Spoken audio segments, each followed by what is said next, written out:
Years of being called the family's babysitter, my dad finally snapped across the dinner table. "If you want to live here, you'll have to start paying rent."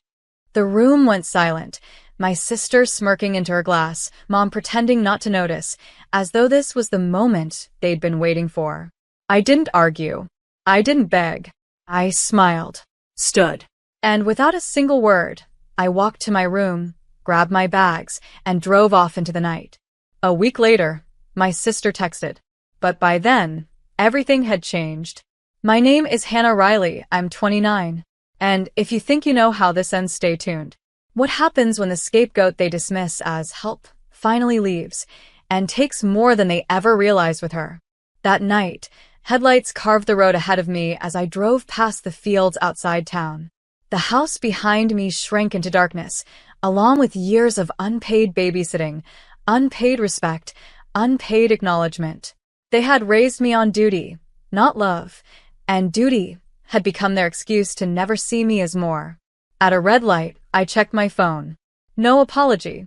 No concern. Just silence. That silence spoke louder than Dad's threat ever could. I wasn't family. I was staff.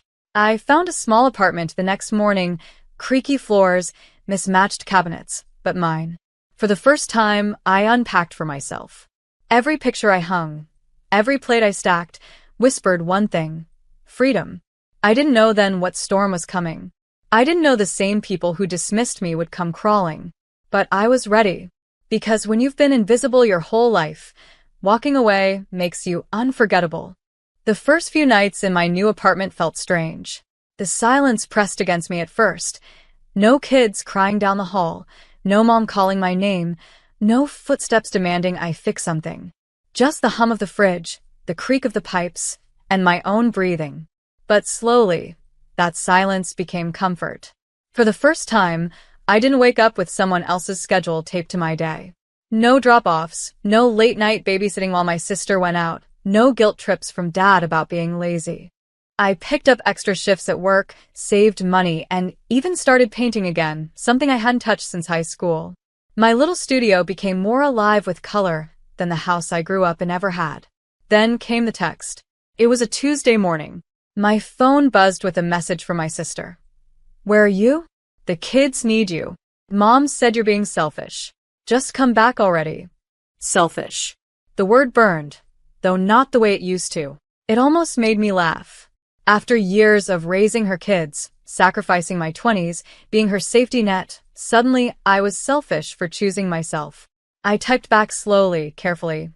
"I don't live there anymore. Figure it out." Her reply came instantly, sharp and panicked. "You can't just abandon us. Dad's furious. Mom's crying. You'll regret this."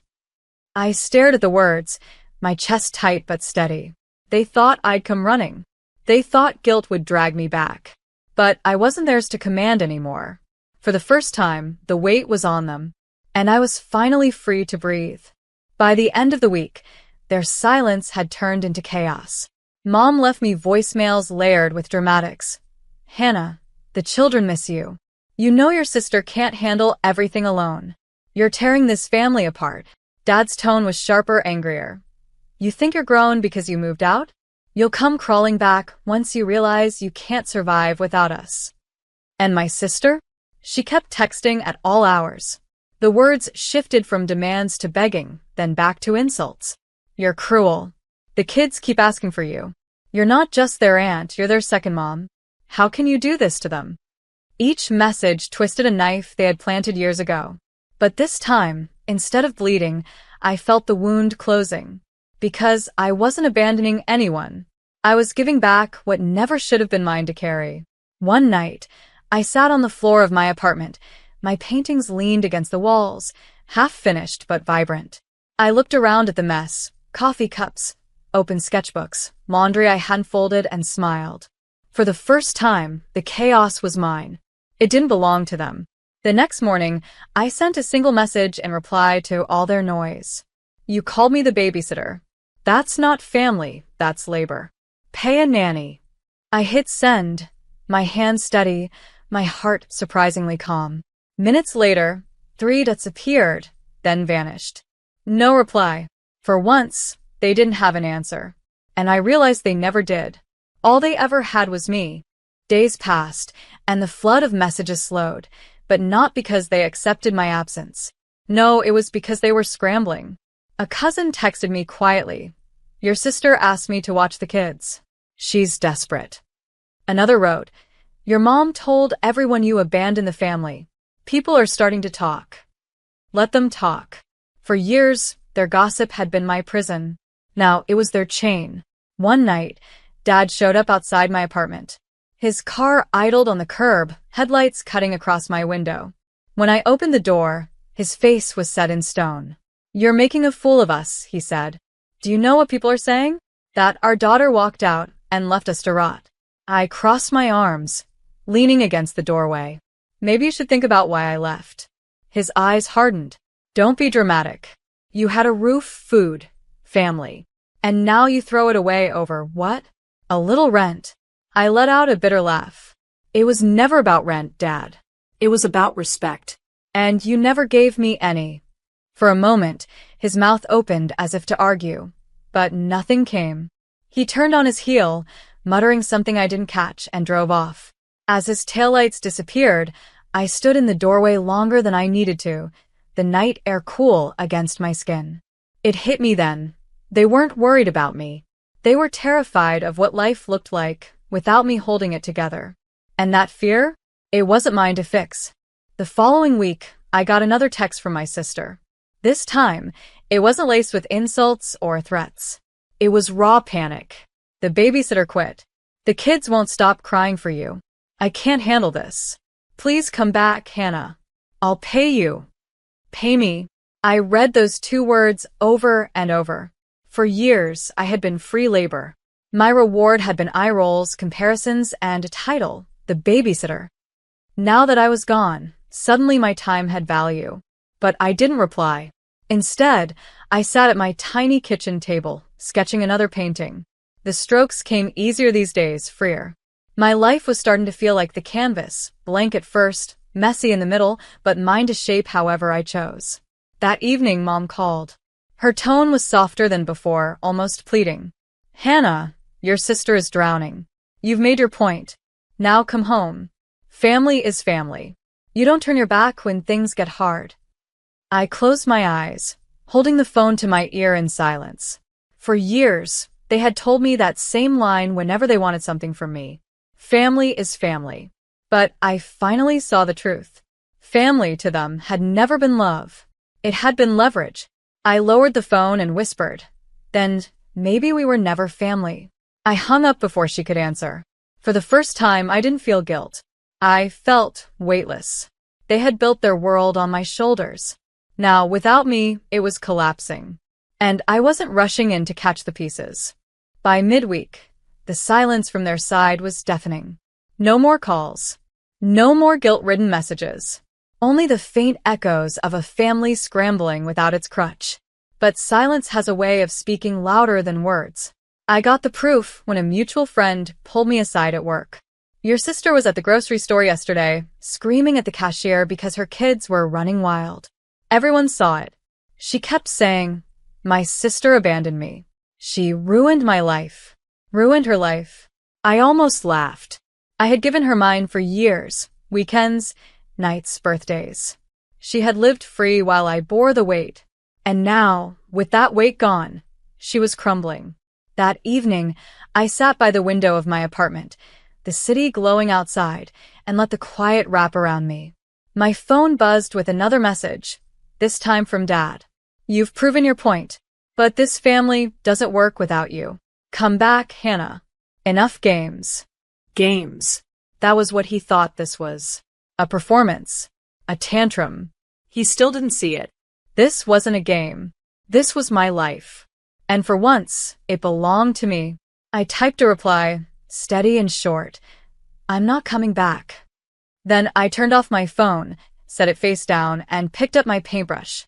For the first time in years, the strokes didn't shake. Because this wasn't loss. This was liberation. And it was only the beginning. The fallout didn't take long to spread. Aunt Linda, always the family gossip, called me one afternoon. Her voice was hushed, conspiratorial. Hannah, your parents are at their wits' end. Your sister's kids are out of control. Bills are piling up, and they don't know what to do without you. I let her words hang, waiting for the punchline. There wasn't one. Just silence. Maybe now, I said softly, they'll understand what I carried all those years. Aunt Linda sighed. They won't admit it. Pride won't let them. But Hannah, they're scared. That night, I lay in bed staring at the ceiling, memories flooding back. Nights spent rocking crying babies while my sister partied, mornings cleaning up messes while Dad grumbled about my lack of ambition, afternoons spent tutoring kids who weren't mine while Mom scolded me for not smiling enough. They had called me the babysitter, the helper, the spare. Now, without me, their foundation was collapsing. The next morning, I posted a photo on social media, just me in my new apartment, paint on my hands, sunlight streaming through the blinds. The caption was simple. When you stop being their safety net, you learn to fly. The comments poured in, friends cheering, strangers resonating, even a few cousins sending quiet messages of support. And somewhere I knew my family saw it too. They wanted me back in chains of obligation. Instead, they were watching me soar. And the higher I rose, the smaller their world looked beneath me. The wedding anniversaries, the birthdays, the family barbecues, they went on without me. But something had shifted. The smiles in their photos looked thinner, the celebrations smaller, the comments beneath their posts sharper. People noticed. People whispered. I noticed too, not because I cared, but because their absence no longer burned me the way it once did. It was a cool distance, like watching a storm roll over someone else's horizon while I sat safe inside. In my apartment, life unfolded gently. My daughter's laughter filled the walls when she visited. My paintings dried in messy stacks, and the quiet I once feared had become my greatest comfort. Bills were mine to pay, yes, but so were the rewards. My independence. My choices. My joy. One evening, Mom's number flashed on my phone. Against my better judgment, I answered. Her voice was cracked, weary. Hannah, we need you. Your sister can't do this without you. Please, just think about coming home. I let the silence stretch before replying, calm but unshakable. Mom, I did think about it. For 29 years, I thought about it. And the truth is, I was never home there. I was labor. I was convenience. I was invisible. She sniffled softly. We didn't mean, but I cut her off. You did. You all did. And I finally believe you. I ended the call, my hands steady, my chest strangely light. Later, I opened my journal and wrote, Family is not the people who demand you carry them. Family is the ones who walk beside you when you're carrying yourself. I closed the book and set it beside my newest painting, a sunrise bleeding over rooftops, warm and endless. That night I didn't cry. I didn't ache. I simply breathed, free in a way I never thought possible. They had called me the babysitter, but I had become my own keeper. And the keeper of my peace never gives it away again.